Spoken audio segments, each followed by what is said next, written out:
ասենք օրինակ վարդը, ինքը շատ լավ բան է, վարդ գնում են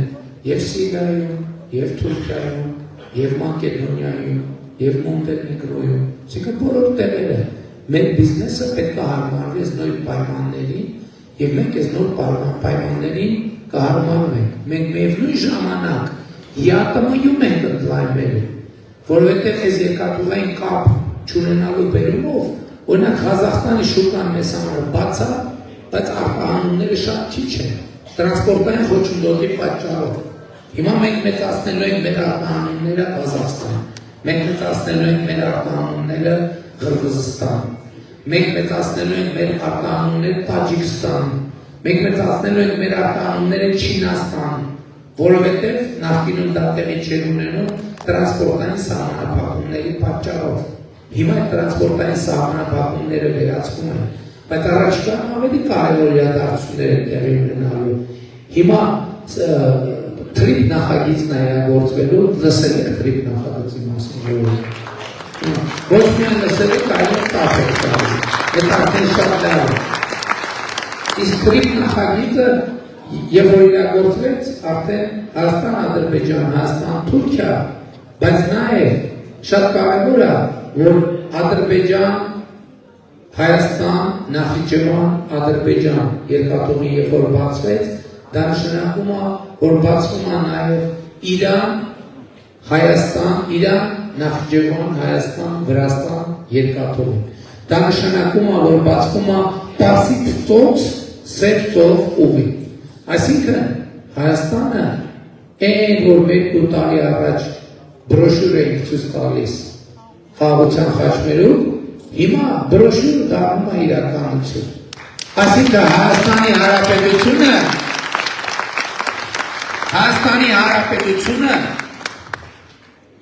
պատերազմի փակուղուց ժողովուրդ ջան, վերահսկում խաղաղության խաչմերուկի։ Հայաստանի Հանրապետությունը պատերազմի փակուղուց վերահսկում խաղաղության խաչմերուկի եւ ես ձեզ բոլորին շնորհավորում եմ այս առիթով։ ԵԱՏՄ-ի շրջանակներում ես եկեք մի քիչ գլուխ կովամ, որովհետեւ ես որպես պաշտոնյա ԵԱՏՄ-ի շրջանակներում բավականին մեծ ազդեցություն ունեմ։ Ինչու՞, որովհետեւ ես միակ պաշտոնյան եմ, Հայաստանի վարչապետը միակ պաշտոնյան է, որ ԵԱՏՄ-ի երկու ամենակարևոր ֆորմատում հավասարաբար մասնակցում է։ ԵԱՏՄ վարչապետական ձևաչափի միջկառավարական խորհրդի նիստի եւ ԵԱՏՄ բարձրագույն տնտեսական խորհրդի նիստի։ Եվ ես թույլ տվեք ասեմ, այս կարգավիճակը թույլ է տալիս պնդել, որ ԵԱՏՄ շրջանակներում ինձ համար իհարկե տրամաբանական հարցեր, ինձ համար անդոցերի հարցեր չկա։ Հիմա նախընտրական քարոզարշավով եմ զբաղված, ընտրությունների եթե ես կստանամ ձեր վստահության քվեն, վերադառնամ աշխատանքի եւ բոլոր հարցերը կլուծեմ, որովհետեւ չորս բանի շրջանակում, ուրեմն տեսեք, 4 սկզբունք կա, ապրանքների, ծառայությունների, աշխատուժի, ֆինանսական միջոցների, անխոչնդոտ ելունու տարածում։ Այս 4 հարցերից չկա որևէ մեկը, որ իր լուծելու հասանելիության տիրույթում չի։ Չկա տենց հարց, որ ես չկարողանամ այս 4 սկզբունքի կիրառման հետ կապված չլուծել։ Այսօր մեր հարգելի գործընկերները ասում են, դուք Եվրամիություն ընդունվելու, ճանապարհ սկսելու օրենք եք ընդունել, դե հիմա որոշեք, Եվրամիություն եք գնում, թե Եվրասիական տնտեսական միություն։ Մենք ասում ենք ամենայն հարգանքով, բայց դուք հիմա դա որոշելու կարիք չունեք։ Երբ որ կգա ժամանակ, մենք գիտենք, որ Հայաստանը միևնույն ժամանակ չի լինի Եվրասիական տնտեսական միության եւ Եվրոպական միության անդամ։ Բայց մենք նման որոշում կայացնելու թե կամ կա անհրաժեշտություն չունենք, որտեղ մենք հիմա Եվրասիական տնտեսական միության անդամ ենք եւ Եվրամիության անդամության Եվրամիության հետ հարաբերությունները խորացնում են Եվ որ ենք եք ընդունել Եվրամիությանը մեր Հայաստանի անդամակցության պրոցես սկսելու վերաբերյալ, բայց որոշում կայացնելով ժողովուրդը, որտեղ դա կարա լուծվի միայն հանրաքվեով։ Մենք հիմա այդ հանրաքվեն, իսկ հիմա մենք այդ ճանապարհին չենք գնում, որովհետև Հայաստանի քաղաքացիները արդեն երկար ժամանակ բողոքում են, որ Եվրամիություն այցելելիս վիզաներ ստանալու պրոբլեմներ են ունենում։ Իսկ գիտեք ինչ են վիզաներ ստանալու պրոբլեմ ունենում Հայաստան։ Նրանք մեզ ասում են Եվրամիության հետ այդքան լավ հարաբերություններ ունենք, մի հատ վիզայի հարց չեք կարողանում լուծել։ Իսկ գիտեք ինչ է դրա պատճառը, որովհետև 2018 թվականից 2025 թվականին Հայաստանից Եվրամիություն մեկնող քաղաքացիների, մեկնած քաղաքացիների թիվը 500%-ով աճել է, 500%-ով։ Այսինքն եվրոպական երկրների դեսպանատները չեն հասցնում Հայաստանի քաղաքացիների հոսքերը ընդունել։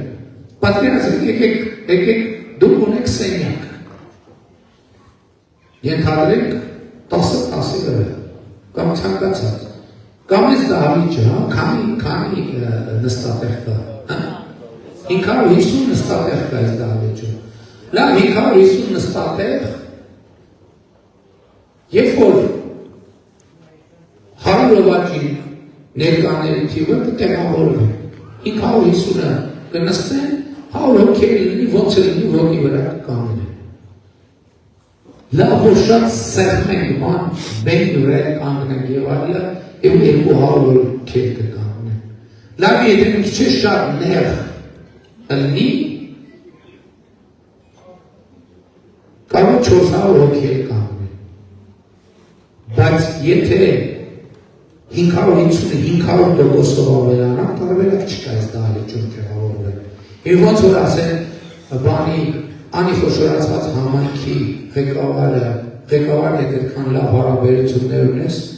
Շիրակի մարզպետի հետ, այս դահլիճում չես կարող 6000 մարդ տեղավորես։ Բայց լավ հարաբերություն ինչի համար է, բայց այդ հարաբերություն, բայց դրա համար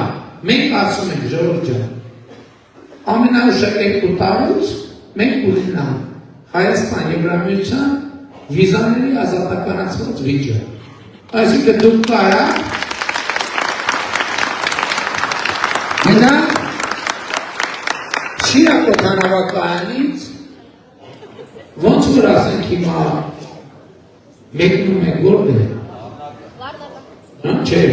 Չէ, հիմա Լառնակա գնալու համար վիզա է պետք։ Այս ժամանակ վիզա պետք չի լինելու։ Այս ժամանակ Լառնակա գնալու համար ձեզ մենակ մի բան է պետք գտնելու, անձնագիրը չմոռանալ։ Մնացած դե բնակավար նաև տոմս առնել, բայց դե գիտեք, որ 2 եվրով է տոմս կա։